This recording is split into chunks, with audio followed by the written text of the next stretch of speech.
Hello, everyone, and welcome to another live edition of the WGSN-DB Going Solo Veterans Corner. And of course, I'm your host, retired Army First Sergeant Paul Holbert, and we are glad to have you with us this evening. Thank you so much to our audience who joins us and those who may not watch us live, but do pick us up on the recorded versions of the show that are posted all over the web and various platforms. We really appreciate your patronage of the show, and thank you. It's for our audience like this that has helped us make a list of the top 25 podcasts here to watch in Northern Virginia. So we really appreciate you participating in our show and the emails and the feedback we get from you.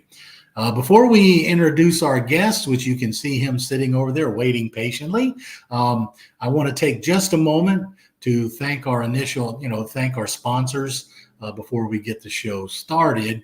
And of course, Quest Jewelers from Merrifield, Virginia. Folks, I've been telling you guys for a long time now, Quest has some beautiful stuff in their showroom, and whether or not you're looking for something from the showroom or that special piece that can be made for a certain individual, they make custom work and it's beautiful. So give them a call, see what they can do for you.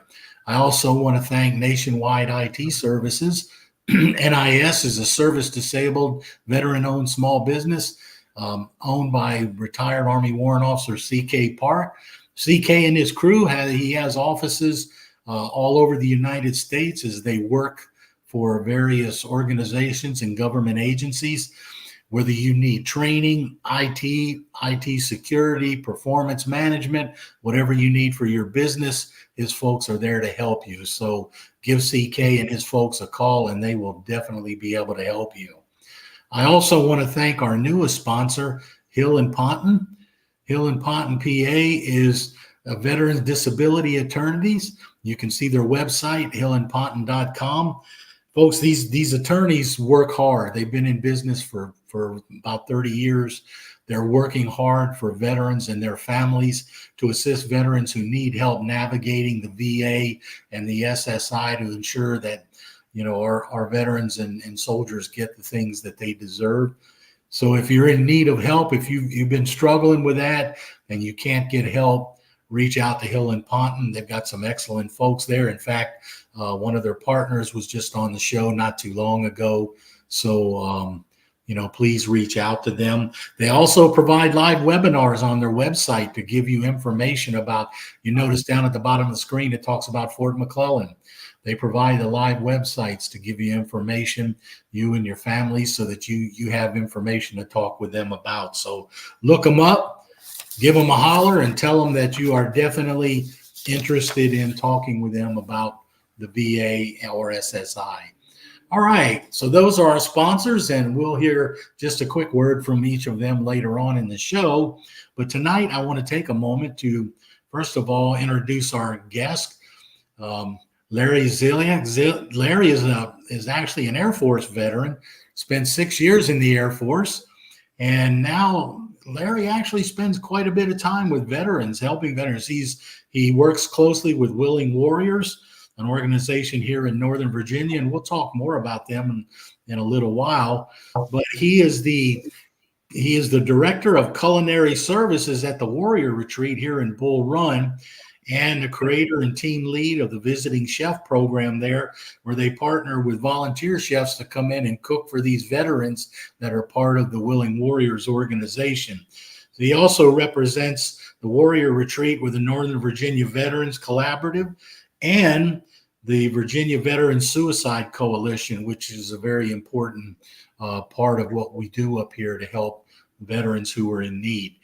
And Larry, I got to say, man, I mean, you're working all over the place with the DC Military Veteran Advisory Council, and you also have your own podcast, too, to reach out to veterans. So I want to say thank you for joining us and welcome to our podcast tonight. Well, thanks for having me. I really appreciate it. It's been looking forward to this, and it's just every opportunity we get to put the word out about the Warrior Retreat and the different programs that we have. We just love to do it. Well, I tell you, before we talk about that, though, I want to share a little bit with us about your military experience. I had a younger brother that spent 8 years in the Air Force, and of course, I know you're very familiar with the intra-service rivalries among the different services, and me being an old Army first sergeant, I used to give my younger brother the devil about being in the Air Force. But how did you come to be in the Air Force? What put you there? So I graduated from high school in Illinois. We grew up outside of Chicago in a very small town called Dundee, Illinois, West Dundee. And I graduated high school in 1975. So it's right at the end of Vietnam. And I got a job working for a company in a factory that refurbished large industrial pulleys. And after a year or so of that, I came to the realization that wasn't really a great job. And I said, well, let me look around and see what's going on. And I think I ran into, in a McDonald's, I ran into an Air Force recruiter. Yeah. He was in uniform, and he just looked at me. And of course, as a recruiter, he's talking to everybody that was just out of high school or that age. And he bought me lunch, and we went down to his office, and he said, what do you want to do? And I said, well, I'd like to go into the medical field, be a medic or something. And and he said, well, we could try to get you into that. He said, but, Air Force needs come first. Since I wasn't in the Air Force, I didn't know what that meant. It meant, if we have the opportunity, we're going to screw you over. But I signed up, and turned out that they needed cops more than they needed medical people. So I went through basic in San Antonio. And then I went to tech school also at Lackland, and an Army base. We went out to Camp Bullis for Air Base Ground Defense, and that was the start. That was I went in 77. Okay. And I got out in 83. All right. So I don't know what it was like for the Army, but they like to help you try and choose a really nice assignment for you. Yeah. And so they give you this form to fill out. It was called a dream sheet. And you put down your top 3 choices of Air Force bases that you'd like to go to. And they had a map on the wall, and it showed bases around the world. And I decided, well, I kind of like to stay in the United States. And on the back of the folder the manila folder that they gave us, was a map of the United States and where all the bases were. And I saw one in southern Maine, down near Bar Harbor, Maine. And Okay. I knew enough to say, well, that's a really nice area that people go there on vacation. Yeah. It would really be great if I could be stationed there. That would be awesome. So that was my first choice. And I think when they saw my paperwork and they got through laughing their asses off, they said, okay, we'll give him his first choice. The only problem was that this map was so old that the base had moved to the very top of Maine. Gosh. This was some sort of reserve wing thing they had on there. And they assigned me to Loring Air Force Base, which was about 7 miles from the Canadian border at the top of Maine. And needless to say, I nearly froze to death. Yeah. I was there. I was there more than a year. When we worked swings, we worked shift work. So the one thing about Maine in the winter is we would work 3 swings from 4 to midnight. We'd have 24 hours off. And then we'd work 3 mids from midnight to 8, and then we'd have 3 days off. So those swing days and middays, I wouldn't see the sun. Because you'd get off, you'd go to bed, you'd wake up, the sun would be gone. Yeah. It's like you work nights for a week. So I did that for quite a while. and then I got an assignment in typical Air Force fashion. They said, well, where's the opposite of Loring that we could send them? And they sent me to Guam. Oh gosh. So I got to Guam, and I spent 3 years, 2 months, 18 days, 10 hours, and 32 minutes on Guam. Not that you were counting, right? Yeah. I mean, it was a nice assignment. I got to admit, Yeah. It was much better than freezing to death. Yeah. I learned to scuba dive there. You know, great. It was a pretty good assignment. Every once in a while, we'd have a typhoon, make things a little sketchy, but overall, it's nice. And from there, we're able to hop out to Korea, Australia, Japan, see that, you know, get to travel.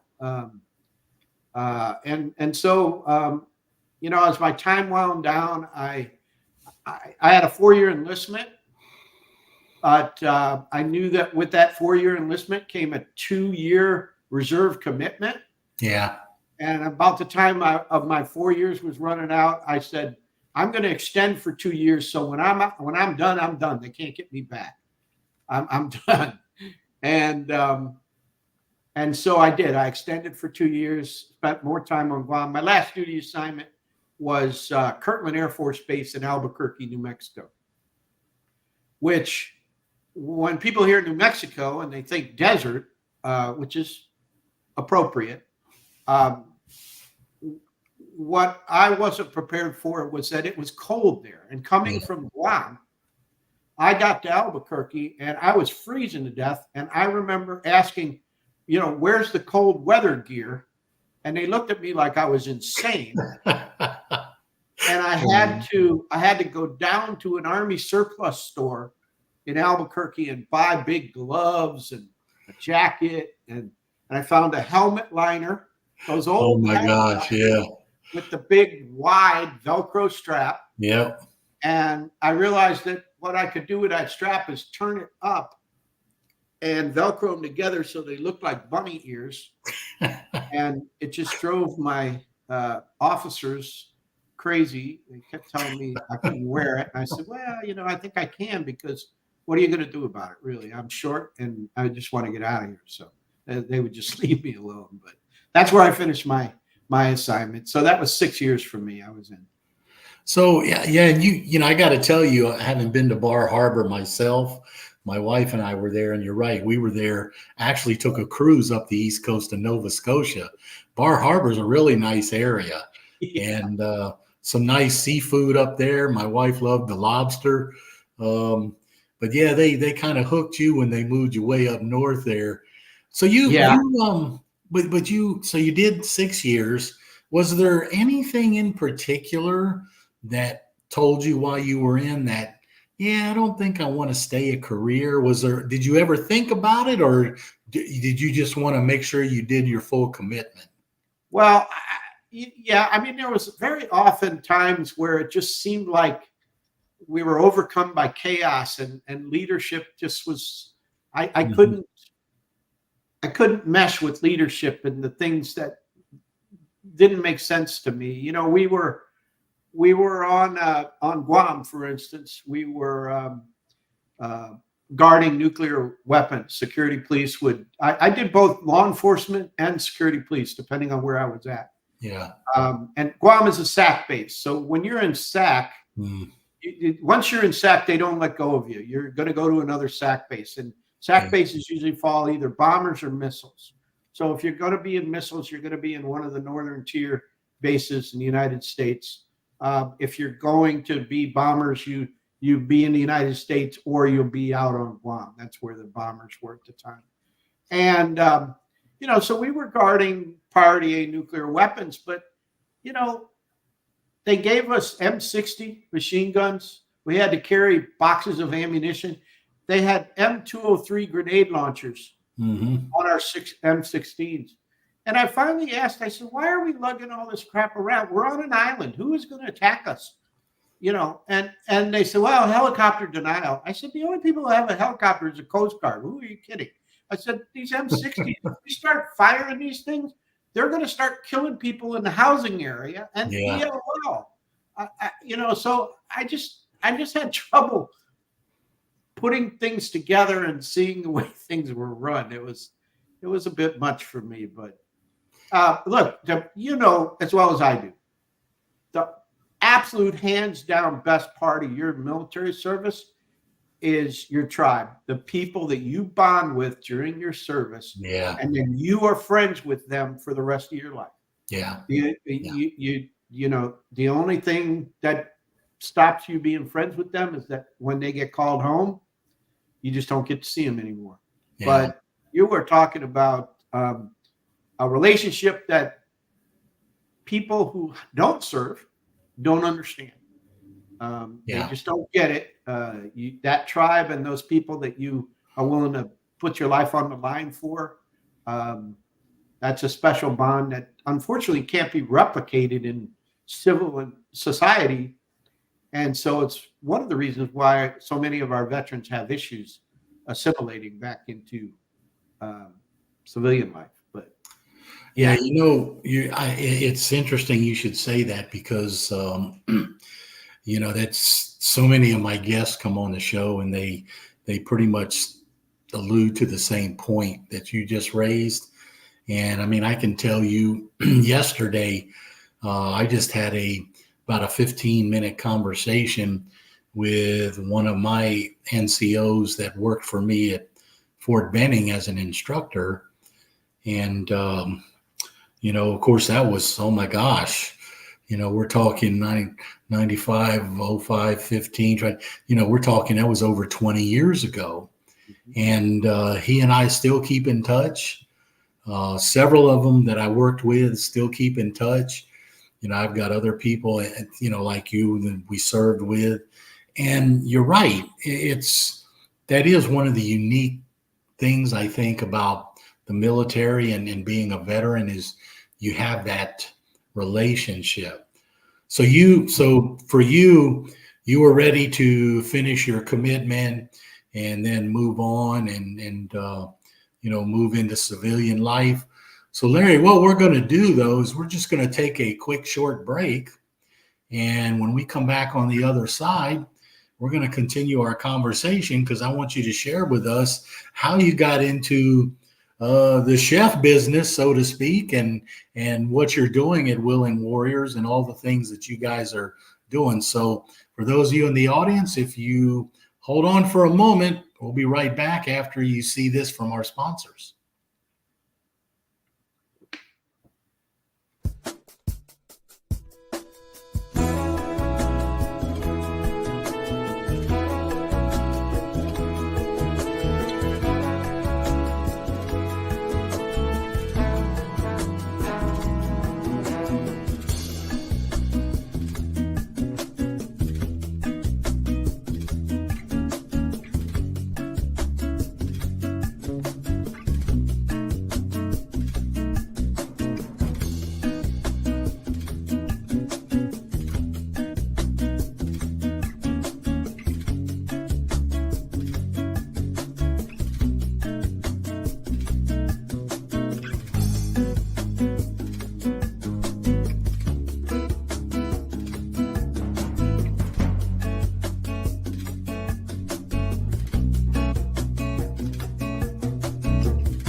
In service of our nation, You gave everything you had. You sacrificed your comfort, your peace, and sometimes even your well-being. Over 3 decades, Hill & Ponton has helped to be a guiding light for veterans seeking their rightful disability benefits. When our heroes are in need, we are not just lawyers. We're an ally, a team who understands the struggles you faced. If you're a veteran seeking the benefits you deserve, let us stand with you on this journey, because every battle deserves a hero, and no hero should fight alone. All right, everyone, welcome back. And of course, you've been watching the WGSN-DB Going Solo Veterans Corner, and we've been talking with our guest tonight, Larry Zilliox. I'm sorry about that. Larry's not actually a ghost; he's still here with us. So Larry, it's interesting. You spent your 6 years in the Air Force, and you felt, okay, yeah, it's time for me to move on. And so how did you go from there to getting into the culinary arts and doing what you're doing now, like you're doing at Willing Warriors? Well, there was a big break in there between the two. So I separated in 83, and for 30 years, I had my own company. I was a private investigator. Oh, okay. So I specialized in political opposition research, and we just didn't do divorce work. So I had my own company, and then about 13 years ago, our church was having a fundraiser for an organization I hadn't heard of, Serve Our Willing Warriors, and it was a concert by a really great band called the White House Band, actually. And that's where I found out about Serve Our Willing Warriors, and that they had purchased this house here in Haymarket and were remodeling it and going to turn it into a retreat for wounded warriors. And so we took a tour. The place was gutted. It's 37 acres, beautiful property. And I said, they're looking for volunteers. And I said, well, I have some time, my own schedule. I can make time. And so, well, what do you need? What kind of, what do you need volunteers to do? Well, we need people to help us with the house.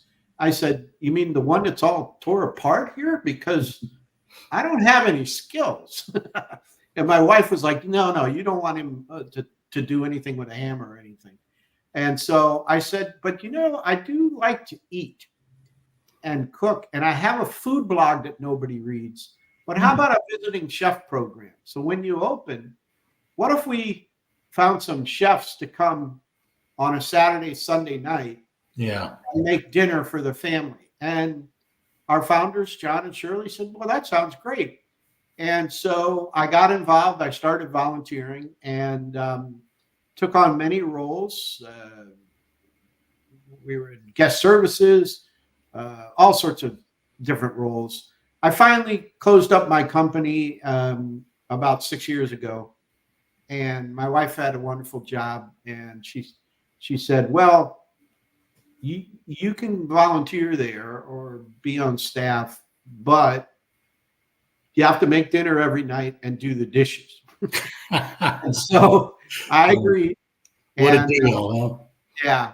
And so in 2012, Serve Our Willing Warriors purchased this property and asked the community to help us remodel the home and make it suitable to invite wounded warriors and their families from Walter Reed, Fort Belvoir Community Hospital, or actually any of the other 14 soldier recovery units around the country. And we got community participation, got about $1.4 million worth of work went into the house, completely furnished, remodeled by contractors and companies, all donated. Wow. And in 2015, on July 4th, we had the ribbon cutting for the main house, what we call the Lang House. It was originally built in 77, 78 by a Dr. Lang and his wife. He worked for the Department of Defense. They had no kids, but they built this 11,000 square foot home up here on the hill. And so we opened it, did the ribbon cutting, and then we started to have our first guests on the week of Veterans Day in 2015. And we continued that for a couple of years. And in 2019, late 2018, Penn Fed Foundation come alongside of us and said, we'd like to help fund a second house on the property.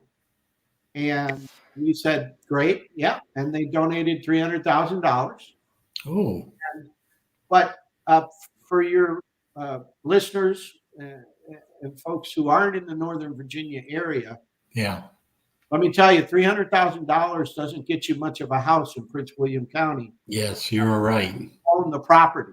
Yeah. The Northern Virginia Heavy Contractors Association stepped up, put another $260,000 into in-kind donations, the site work, the patio, the driveway, the septic, the well, all that.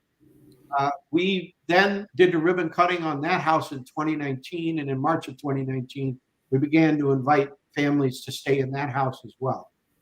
So when the families, we work with the commands at both Walter Reed and Fort Belvoir, and we look for families that have been in the hospital for a year or more, and they need a break from that. And we invite them out for 5 nights. They come and stay, check in on Friday, and they check out on Wednesday. We intentionally did that so that they'd only need to use 3 days of leave. Yeah. And so we do an op tempo of 3 guest stays in a row, and then we take a week off.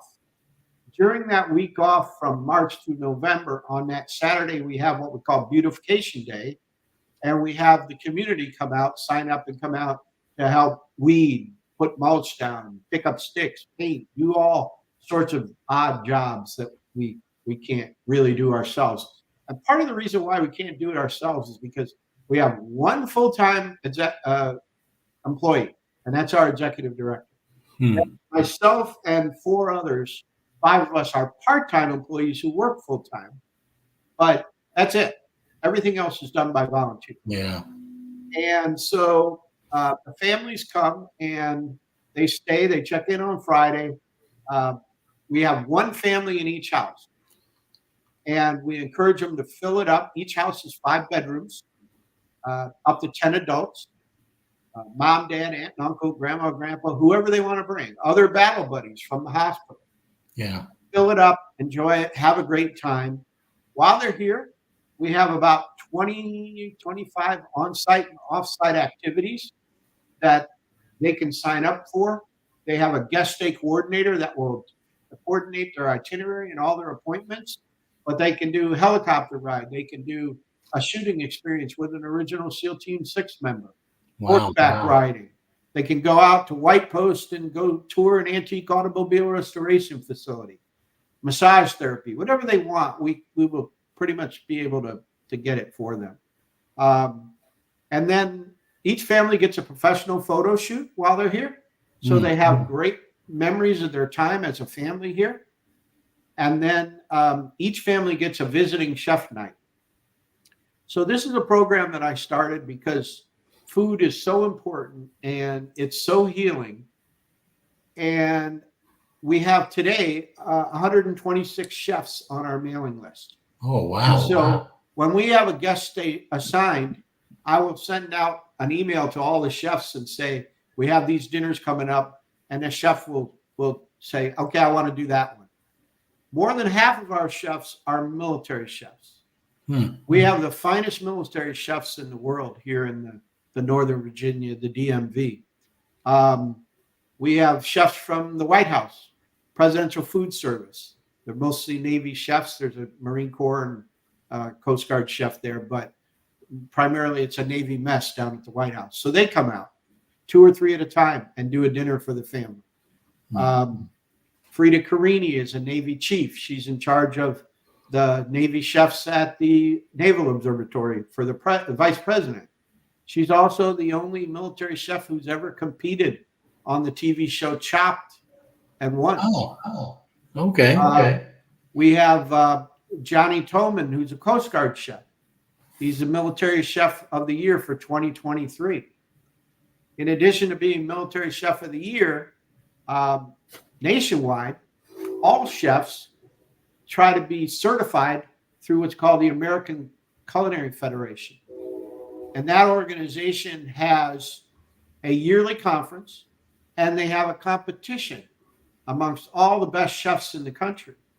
And we're so proud that Johnny Tolman, our Coast Guard chef, took first place and is the best chef in the country. So this program works for a couple of reasons. One, our guests tend to be younger service members, injured in combat or training.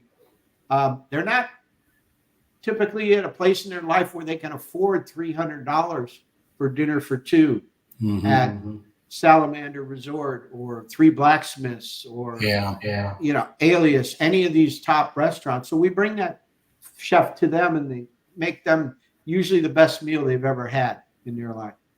A lot of them suffer from post-traumatic stress. And when you have post-traumatic stress and you're hypervigilant, going out to a restaurant is not an enjoyable experience. It's too noisy. It's too much commotion. So we have families and spouses that say, this is amazing because we haven't been out to eat in years. And so it's just another way for them to enjoy that meal here. And our chefs love to train and teach. We get the families in the kitchen. We show them how to make simple meals with great ingredients, amazing dinners for them. And it's just a wonderful time. We also have special programs that we do. Our founders started this organization because their pastor and their church challenged them to go out in the community, find a way to give back, but they couldn't write a check. They actually had to do something. So they took their three small daughters and went to Walter Reed for a holiday party and gave out pizzas and gifts. The party started at 4:30. They got there around 4. By 4:30, they were wiped out. They had to stand there and tell other warriors, we're sorry, we just don't have anything for you. And that shook them to their core, and they kept going back. And that turned into a barbecue in the summer and a holiday party in the winter. Well, we still honor that tradition.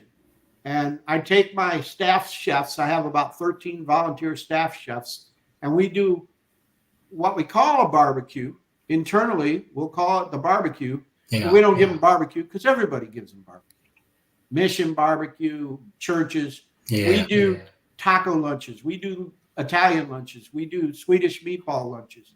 But we usually do that for about 200 each summer at the USO at both Fort Belvoir and Walter Reed. And then for Thanksgiving, we do what we call a home away from home dinner. And we do a home cooked Thanksgiving dinner for about 80 warriors and family members right here at the retreat. And we cook all day. Friday we do ingredients. Saturday we cook everything. And Sunday we have them out for dinner. And it's just a great time. And we cook twice as much as what they eat so that they all get to go home with leftovers. It's a really big operation, but it's great. We have a good time, and the chefs are wonderful. That is going to actually take place this year in our brand new Grand Lodge that we built here on the property. So May 18th, we did the ribbon cutting on our Grand Lodge, which is a $1.3 million, 6,000 square foot home with 6 bedrooms, and has an outdoor patio pavilion, and an outdoor kitchen with a big green egg for smoking, an inline propane grill, and a wood-fired pizza oven. And this particular house, though, the Grand Lodge is not for families. The Grand Lodge we use for groups to come out and to go through courses or training or counseling. We work with Mighty Oaks, which is a faith-based counseling group out of Texas that has programs to help veterans with severe PTS. We did a leadership challenge summer camp for teenagers this summer. We work with Captain Wooten, the chaplain from the Soldier Recovery Unit at Fort Belvoir, she brings out soldiers for moral injury courses, and then family for moral injury courses next month. And then the last month that'll be coming up here shortly will be medical personnel that have to help the wounded for moral injury courses. So that facility is it's amazing.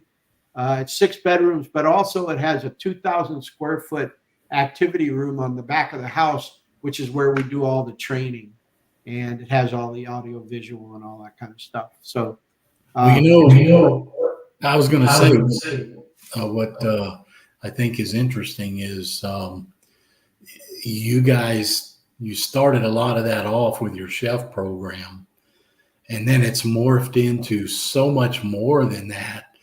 And the support you guys have gotten from the community, just sounds incredible. But something I do want to touch on before we finish is something I think that a lot of us, especially, vets, think that's important is, you're also reaching out with some of the other coalitions, but especially the Northern Virginia Veteran Suicide Coalition. And I think that's, in addition to the work you're doing there at Willing Warriors with your chef program and being the culinary director and leading a lot of that, I think, it's spending time working with the Veteran Suicide Coalition is just so important, and kind of partners with the work that you guys are doing with all of these wounded service members and their families. So, I just wanted to say thank you for that, because I understand how important that is with what you guys are doing. Well, we have always worked around the philosophy from the very beginning that our goal here is to surreptitiously convince the warrior that their family is not better off without them. Yeah. We get soldiers who come here from the hospitals that are in very dark places because they have seen the toll that their injuries take on their family. Yeah. They're uprooted to come to live with them at the hospital. The kids are homeschooled in the car or the doctor's office. They eat poorly. And it takes a toll on the family. And they get these crazy ideas that if they just took their own life, that their family could go home and be normal again. Yeah. And everything we do here is family oriented. Every activity, everything we do is to convince them that their family is not better off without them. So every activity is family activity. So there's no games on the TVs here. We get people who want to donate all these games for the TV. We don't take them. We don't want them sitting in front of the TV the whole time. We want them around the fire pit. We have 6 fire pits on the property. Each house has a fire pit. We get some more kits donated to us. They're out there every night. It's just amazing. But we're a proud founding members of the Northern Virginia Veteran Suicide Coalition. And corresponding with that, I developed a program called Operation Save the Number. And so hopefully most of your listeners are aware that last year the suicide hotline number in the United States changed. By law, was changed from a long 800 number that nobody could remember to 988. So today, if you pick up a phone anywhere in the country and dial 988, you'll be talking to a suicide hotline counselor. If you dial 988 plus 1, you'll be directed to a veteran suicide hotline counselor. Oh, that's interesting. With the VA. And that counselor will help you and enter you into the VA system right then and there. So we have a marketing program underway called HOPE, is spelled 988 plus 1. The Veterans Crisis Line, and Operation Save the Number. And Operation Save the Number is a really simple brochure. It's available on our webpage. And what this brochure does is it talks to veterans about saving that number in their buddy's phone. And there's instructions here on how to save that number in an Android phone or an iPhone. So I have an Android phone. If my buddy has an iPhone, I don't know how to work it. But here's the instructions for me to save that number in his phone and say to him, look, if you're having a bad day, call me. But if I don't answer, I want you to call this number, because anything we can do to put a pause in that process to keep them from taking a step that is going to just devastate everyone, we need to do it. And it's a simple program. It's a great way to get the word out. And if you go to our webpage, you can go to programs and you'll see Operation Save the Number. The brochure is right there as a downloadable PDF. And you can download it, give it out, do whatever you want with it. But we really, really encourage people to take a look at it. And if you're a veteran, save that number in your phone. I know what veterans tell me all the time. I don't need it. I don't need it. Yeah, okay, I get it. You don't need it, but save it in your phone so that you'll have it when your buddy, you get to your buddy's phone. So yeah, somebody might need that. But I got to tell you, Larry, I mean, it's great listening to the wonderful things you guys are doing there at Willing Warriors, from your culinary program to all these services to the families and how you've linked up with the community. But I got to ask you, as we wrap up the show, if you had just one message you would like to share with the audience, what would it be? I think don't be afraid to talk to veterans. Don't be afraid to ask them how they're doing. Your uncle, your brother, your neighbor, whoever it is. If you know they served, ask them. Ask them how they're doing. We don't say thank you for your service here. The sign out front, we have a huge sign at the beginning of the driveway, and it says, "Welcome home." Yeah. And my podcast is Welcome Home, a podcast for veterans, about veterans, by veterans. And it's just, that's the one thing. Don't be afraid to engage with veterans. They are the pillars of your community. They are giving back still. They're out there in veteran organizations doing work. You look at, we have this massive hurricane coming, and we will have organizations full of veterans. Team Rubicon will be on the ground down there, and that's just veteran-driven organization. Yeah. So veterans are still in your community. They're serving as your policemen. They're serving as your firefighters. They're serving their community. They continue to serve their community. Thank them, and don't be afraid to engage with them and ask them how they're doing. Well, you know what? That's good advice. And I try to do that whenever I can, whenever I see another veteran, but that's definitely good advice. So Larry, I got to tell you, it's been great to talk with you this evening. I want to thank you so much for taking the time to come on the show and share with us what Willing Warriors is doing, and what you're doing there in the program. I think is really great. And for those of our audience out there, don't forget Willing Warriors. What is Willing Warriors? There you go. Thank you, Silvera. There's willingwarriors.org. Yep. There's the website. You can go on there and take a look, see if there's ways that you can help, donate, look at what the local community is doing. And even if you're not from here, I'm sure there are ways that you can donate and help them out. So for the audience, please take the time to take a look. And again, Larry, I want to thank you so much for spending time and coming on the show with us this evening. Well, Paul, I really appreciate the opportunity to tell you about our wonderful organization. Thank you.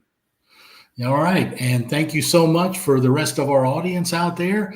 Don't forget, for those of you veterans and your families, we do thank you for your service. We thank you for continuing to do the things that you do. And we hope that you are getting the help that you need and living the life that you want to live after leaving the service. So thank you so much. And for the rest of our audience, don't forget, you're watching the Going Solo Veterans Corner on the new streamingnetwork.com. And we hope to see you on our next show. So thank you for watching.